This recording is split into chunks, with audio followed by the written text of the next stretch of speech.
ಪ್ರಾಥಮಿಕ ಶಾಲೆ ಪುಸ್ತಕ 2025 ಮತ್ತು 26ನೇ ಸಾಲಿಗೆ ಶಾಲಾ ಸಂಸತ್ತನ್ನು ರಚನೆ ಮಾಡ್ತಾ ಇದ್ದಾರೆ. ಇದೇ ಮೊದಲನೇ ಬಾರಿಗೆ ಈ ಶಾಲಾ ಸಂಸತ್ತನ್ನು ಅವರು ರಚನೆ ಮಾಡೋದಕ್ಕೆ ಹೊರಟಿದ್ದಾರೆ. ಯಾಕಂತ ಕೇಳಿದರೆ ಈ ಮುಂಚೆ ಎಲ್ಲ ನಾಮನಿರ್ದೇಶನದ ಮೂಲಕ ಶಾಲೆಯಲ್ಲಿ CR ಮತ್ತು GSಗಳನ್ನು ಆಯ್ಕೆ ಮಾಡ್ತಾ ಇದ್ದಾರೆ. ಹಾಗಾಗಿ ಶಾಲೆಯ ವಿದ್ಯಾರ್ಥಿಗಳು ಬಹಳಷ್ಟು ಚುರುಕಿನಿಂದ ಈ ಒಂದು ಪ್ರಚಾರ ಕಾರ್ಯದಲ್ಲಿ ತೊಡಗಿದ್ದಾರೆ. ಯಾವ ವಿದ್ಯಾರ್ಥಿಗಳು ಯಾವ ಥರ ಪ್ರಚಾರವನ್ನು ನಡೆಸ್ತಾ ಇದ್ದಾರೆ ಅನ್ನೋದನ್ನು ಅವ್ರ ಬಾಯಿಂದಲೇ ಕೇಳೋಣ. ನನ್ನ ಹೆಸರೇನಮ್ಮ? ಐಶ್ವರ್ಯ ಭೀಮಣ್ಣ ಜಮಾದಾರ್. ಎಷ್ಟನೇ ತರಗತಿ ಓದ್ತಾ ಇದೆಯಾ? ನಾನು 7ನೇ ತರಗತಿ ಓದ್ತಾ ಇದ್ದೀನಿ. ಚುನಾವಣೆಗೆ ಸ್ಪರ್ಧೆ ಮಾಡೋದಕ್ಕೆ ಕಾರಣ ಏನು? ಸ್ವಚ್ಛತೆ ಮಂತ್ರಿ ಆಗುತ್ತೆ. ಸ್ವಚ್ಛತಾ ಮಂತ್ರಿ ಆದ ನಂತರ ನೀನು ಏನು ಮಾಡಬೇಕು ಅಂದ್ಕೊಂಡಿದೀಯಾ? ಶಾಲೆಯನ್ನು ಸ್ವಚ್ಛತೆಯನ್ನು ಗುಡಿಸುತ್ತೇನೆ. ಶಾಲೆಯ ಮೈದಾನವನ್ನು ಸ್ವಚ್ಛ ಇಡುತ್ತೇನೆ. ಶಾಲೆ ಮೈದಾನದಲ್ಲಿ ಪ್ರಾಣಿಗಳು ಬರಬಾರದಂತೆ ನೋಡಿಕೊಳ್ಳುತ್ತೇನೆ. ಶಾಲೆಯಲ್ಲಿ ಆಹಾರ ಸೇವಿಸುವಾಗ ಚೆಲ್ಲಬಾರದಂತೆ ಹೇಳುತ್ತೇನೆ. ಚುನಾವಣೆಯಲ್ಲಿ ಭಾಗವಹಿಸಿ ಗೆಲ್ತೀನಿ ಅನ್ನೋ ಭರವಸೆ ಇದೆಯಾ? Yes. Okay, thank you. Welcome sir.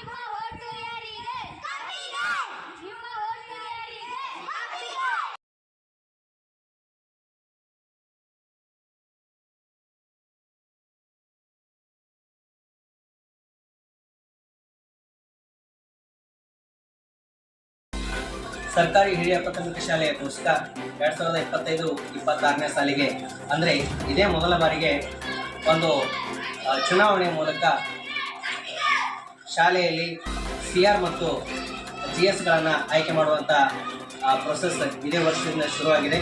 ಈ ಕುರಿತಾಗಿ ಮುಖ್ಯ ಚುನಾವಣಾ ಅಧಿಕಾರಿಗಳಾಗಿ ಏನು ಮಾತಾಡ್ತಾರೆ ಅನ್ನೋದನ್ನು ಸ್ವಲ್ಪ ಕೇಳೋಣ. ನಾವು ಮೊದಲು ಪ್ರತಿ ವರ್ಷ ಈ ಥರ ಚುನಾವಣೆ ಮಾಡಿರೋದಿಲ್ಲ.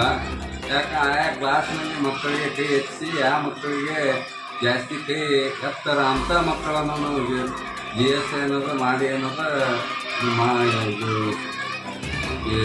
ಶಾಲಾ ಸಂಸತ್ತು ರಚನೆ ಮಾಡ್ತಿದ್ದೀವಿ. ಅದಕ್ಕೆ ಇದೇ ಸಲ ಮೊಟ್ಟ ಮೊದಲನೇದಾಗಿ ಮಕ್ಕಳಿಗೆ ಚುನಾವಣೆ ಮುಖಾಂತರ ಈ ಸಂಸತ್ತು ಪ್ರಾರಂಭಿಸಿರುತ್ತೇವೆ. ಆದರೆ ಮೊದಲನೇಕ್ಕಿಂತಲೂ ಇದು ಮಕ್ಕಳು ಅತಿ ಸಂತೋಷದಿಂದ ವಿಜೃಂಭಣೆಯಿಂದ ಭಾಗವಹಿಸಿ ತಾವೆಲ್ಲರೂ ಸಂತೋಷಮಯವಾಗಿ ಚುನಾವಣೆ ನಡೆಸಿಕೊಡುತ್ತಿದ್ದಾರೆ. ಚುನಾವಣೆಗೆ ಸಂಬಂಧಿಸಿದಂತೆ ಏನಾದರೂ ಬೆಳವಣಿಗೆಗಳು ಕಂಡುಬಂದಿದೆಯಾ ಸರ್? ಚುನಾವಣೆ ಪ್ರಚಾರದಲ್ಲಿ 6 ಜನ ನಾವು ಅನುಮತಿ ಕೊಟ್ಟಿದ್ದೇವೆ ಮಕ್ಕಳ ಪ್ರಚಾರಕ್ಕೆ. ಆದರೆ ಅದರಲ್ಲಿ ಒಳಗೆ 8-9 ಜನ ಏನದ ಹಿಂಗೆ ಗುಂಪುಗಾರಿಕೆ ಮಾಡಿ ಪ್ರಚಾರ ಮಾಡಿದ್ದಕ್ಕೆ ಆ ಎಕ್ಸ್ಟ್ರಾ ಜಾಸ್ತಿ ಇದ್ದ ಮಕ್ಕಳಿಗೆ ಏನೋ ನಾವು 5,000 ರೂಪಾಯಿ ಅಂತೆ ಫೈನ್ ಅನ್ನೋದು ಅವರಿಗೆ ಹಾಕಲಾಗಿದೆ. ಸರಿ ಸರ್, ಇದಕ್ಕೆ ಸಂಬಂಧಪಟ್ಟಂಗೆ ಏನೆಲ್ಲ ತಯಾರಿಗಳಾಗಿವೆ ಸರ್? ಎಲ್ಲ ಉತ್ತಮವಾಗಿ ನಡೆದಿದೆ ಸರ್. ಶಾಲಾ ಸಂಸತ್ತು ಚುನಾವಣೆಗೆ ಶಾಲೆ ಯಾವ ರೀತಿಯಾದಂಥ ತಯಾರಿಗಳನ್ನು ಮಾಡ್ಕೊಳ್ತಾ ಇದೆ ಅನ್ನೋದನ್ನು ಈ ಸದ್ಯಕ್ಕೆ ನಾವು ನೋಡೋಣ.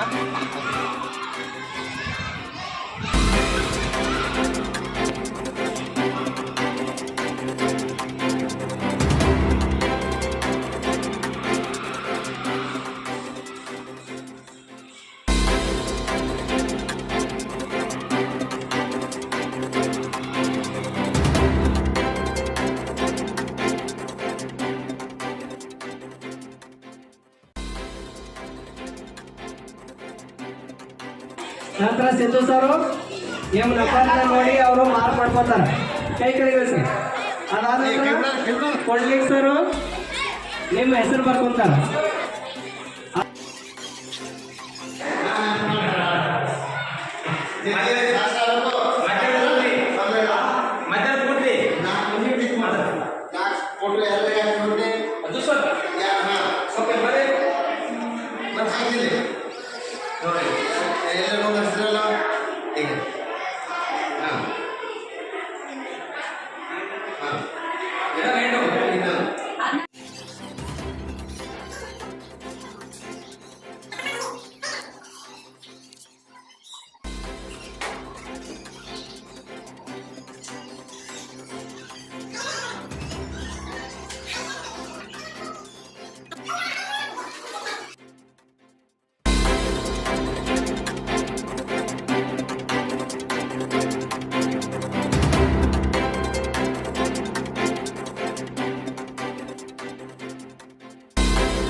ಮುಂದೆ ಎಲ್ಲರಿಗೂ ಕಾಣುವಂಗ ಸರ್ ಅದರದ್ದು ಸೀಲ್ ಓಪನ್ ಮಾಡ್ತಾರೆ.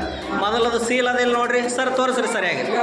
ಇಲ್ಲಿ ಒಂದು ಸೀಲ್ ಅದ, ಇಲ್ಲಿ ಇಲ್ಲಿ ನೆಕ್ಸ್ಟ್ ಇಲ್ಲಿ ಮತ್ತೆ ಮೇಲ್ಗಡೆ ಇಲ್ಲಿ ಒಂದು ಯಾವುದೋ ಸೀಲ್ ಓಪನ್ ಮಾಡಿ ಹೊಳ್ಳಿ ಅಟ್ಯಾಚ್ ಮಾಡಿದ್ದಿಲ್ಲಲ್ಲ ಸರ್ ಅವ್ರಿಗೆ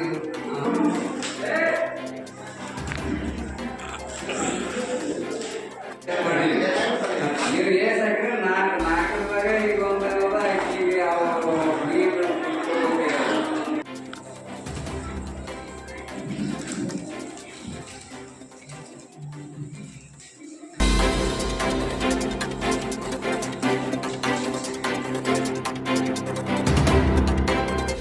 ನಮಸ್ತೆ ಸರ್. ಸರ್, ಈಗಾಗಲೇ ಶಾಲಾ ಸಂಸತ್ತು ಚುನಾವಣೆ ನಡೆದಿದ್ದು, ಅದಕ್ಕೆ ಸಂಬಂಧಿಸಿದಂತೆ ಫಲಿತಾಂಶ ಅಥವಾ ಅಂಕಿಅಂಶಗಳ ಬಗ್ಗೆ ಹೇಳೋದಾದ್ರೆ ಸರ್, ಈ ಸಲ 4ರಿಂದ 7ನೇ ತರಗತಿ ಒಟ್ಟು ದಾಖಲಾದ ವಿದ್ಯಾರ್ಥಿಗಳು 198. ಇದರ ಪೈಕಿ ಮತದಾನ ಆಗಿದ್ದು 88 ಗಂಡು 72 ಹೆಣ್ಣು. ಒಟ್ಟು ಟೋಟಲ್ ಏನದ 160 ಮತದಾನ ಆಗಿರುತ್ತದೆ ರೀ. ಇದಕ್ಕೆ ನಿಂತಂಥ ಅಭ್ಯರ್ಥಿಗಳು 4ರಿಂದ 7ರವರೆಗೆ ನಾವು ಸೂಚಿಸಲಾಗಿದ್ದು 10 ಜನ ಮೆಂಬರು. ಆದರೆ ಅವರು ನಿಂತಂಥ ಅಭ್ಯರ್ಥಿಗಳು ವಿದ್ಯಾರ್ಥಿಗಳು 15 ಜನ ನಿಂತಿರ್ತಾರೆ. ಅದು ಮುಂದೆ ಮತದಾನ ಅನ್ನೋದ ಎಣಿಕೆ ಮಾಡಲಾಗಿದ್ದು ಅದರಾಗ 10 ಜನನೂ ಆಯ್ಕೆ ಮಾಡಲಾಗಿದೆ. ಇದರ ಪ್ರತಿಶತ ಎಷ್ಟಾಗಿದೆ ಅಂದ್ರೆ 80.80 ಇದರ ಪ್ರತಿಶತ ಮತದಾನ ಆಗಿರುತ್ತದೆ. ಆದರೆ ಇದೇ ಫಸ್ಟ್ ಟೈಮ್ ಮಾಡಿದೆ. ಇದು ಎಲ್ಲ ಶಿಕ್ಷಕರ ವೃಂದಕ್ಕೂ ಮತ್ತು ವಿದ್ಯಾರ್ಥಿಗಳಿಗೂ ಭಾಳ ಖುಷಿ ಅಂದರೆ ಭಾಳ ಸಂತೋಷವಾಗಿರುತ್ತದೆ.